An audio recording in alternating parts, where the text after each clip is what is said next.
தங்கம் ஜொலிக்குது, தங்க நகை மேலும் உயரப்போகுது. உலகப்போர் அச்சம் 2026 பற்றி பாபா வாங்கா என்ன சொன்னார்? புத்தாண்டு துவங்கியுள்ள நிலையில் தீர்க்கதரிசி பாபா வாங்கா கணித்துவிட்டு போயுள்ள ஒரு கணிப்பு ஒன்று இணையத்தை வட்டமடித்துக் கொண்டிருக்கிறது. தங்கம் மற்றும் இதர மதிப்புமிக்க உலோகங்களின் விலையில் யாரும் எதிர்பாராத வகையில் அதிரடி மாற்றம் வரும் என்று கணித்துள்ள நிலையில் உலக போர்களுக்கான சாத்தியக்கூறுகளையும் பாபா வாங்கா முன்கூட்டியே கணித்துள்ளதும் இணையத்தில் விவாதங்களை கிளப்பிவிட்டுள்ளது. ஸ்மார்ட் போன்கள், கணினி, சிறிய மின்னணு சாதனங்கள் மற்றும் ரோபோக்கள் போன்ற தொழில்நுட்பங்களை மனிதர்கள் அதிகமாக சார்ந்திருப்பார்கள். மனிதர்கள் சிறிய மின்னணு சாதனங்களை அதிகமாக சார்ந்திருப்பார்கள். இந்த சாதனங்கள் மனிதர்களின் நடத்தை, உறவுகள், கவனம் செலுத்தும் திறன் ஆகியவற்றை பாதித்து மன அழுத்தம், கவலை, தூக்கக்குறைவு போன்ற பிரச்சனைகள் ஏற்படுத்தும். சிறியவர்கள் முதல் பெரியவர்கள் வரை இதனால் பாதிக்கப்படுவார்கள். 2026 நவம்பர் மாதத்தில் மனிதர்கள் விண்வெளி ஏலியன்களை நேருக்கு நேர் சந்திப்பார்கள். பூமியின் வளிமண்டலத்தில் ஒரு பெரிய மர்மமான விண்கலம் நுழையும். அது மனித வரலாற்றில் மிகப்பெரிய திருப்பு முனையாக இருக்கும் என்றெல்லாம் ஏற்கனவே கணித்துள்ளார். இந்த நிலையில் 2026 ஆண்டு குறித்து அவரது மேலும் சில கணிப்புகள் தற்போது உலக அளவில் அதிகமாக பேசப்பட்டு வருகின்றன. அது 2026 ஆண்டு ரஷ்ய அதிபர் புட்டினின் வீழ்ச்சி தொடங்கும் என்று பாபா வாங்கா தெரிவித்ததாக கூறப்படும் கணிப்புதான். கடந்த 21 ஆண்டுகளுக்கும் மேலாக புட்டின் ரஷ்யாவின் ஜனாதிபதியாக இருந்து வருகிறார்.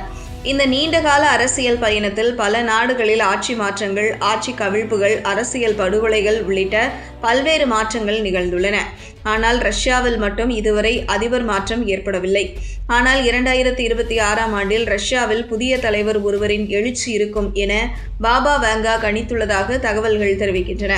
இதன் மூலம் புதினின் ஆட்சி முடிவுக்கு வரக்கூடும் என்றும் சிலர் கருத்து தெரிவித்து வருகின்றனர். அதே நேரத்தில் அடுத்த ஆண்டு உலக நாடுகளுக்கு இடையே கடுமையான போர் மூளும் என்றும் கூறப்படுகிறது.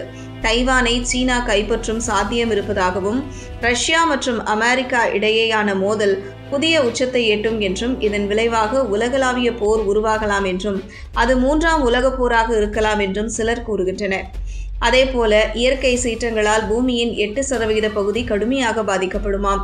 நிதி சார்ந்த சிக்கல்கள் அதிகரிக்கக்கூடும். பங்கு சந்தைகளில் சரிவு, நாணயங்களின் மதிப்பு வீழ்ச்சி உள்ளிட்ட பிரச்சனைகள் உருவாகலாம் என்றும், இதன் காரணமாக தங்கத்தின் விலை புதிய உச்சத்தை அடையும் என்றும் கூறப்படுகிறது.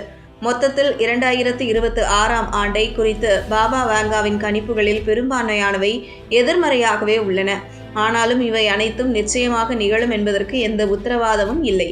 பாபா வாங்காவின் இந்த கணிப்புகளை சிலர் வெறும் நம்பிக்கையற்ற ஊகங்களாகவே கருதுகின்றனர் என்றாலும் சோசியல் மீடியாவில் இந்த விவகாரம் குறித்து தீவிர விவாதங்கள் நடைபெற்று வருகின்றன.